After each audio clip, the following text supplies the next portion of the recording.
আজ তোমাদের বাবা শহর থেকে আসবে কতদিন পর। মা, বাবা কি আমার জন্য কিছু আনবে? আমি বাবাকে জড়িয়ে ধরবো।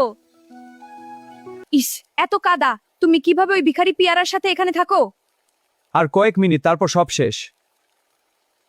আসো কাঁঠাল, ভিতরে আসো, তোমার পছন্দের খাবার বানিয়ে। আমি এখানে বাড়িতে থাকতে আসিনি। এই নাও ডিভোর্সের কাগজ, এখনই সাইন করো। কি বলছো তুমি? এই ভাঙা ঘরে থাকার দিন শেষ।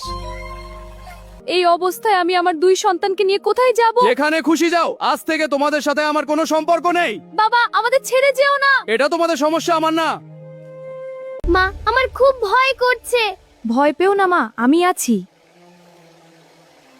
মা, সামনে একটা পুরানো বাড়ি আছে। তারা ধীরে ধীরে বাড়িটার ভিতরে ঢোকে। এই বাড়িটা খুব ভয়ঙ্কর লাগছে। আরে, এটা তো একটা জাদুর বই। এখানে সব লেখা আছে। কাঁঠাল জানেই না তার সাথে কি হতে চলেছে। বন্ধুরা, এবার কি হতে চলেছে জানতে চাইলে পেজটিকে ফলো করো আর কমেন্টে লিখো পার্ট 2।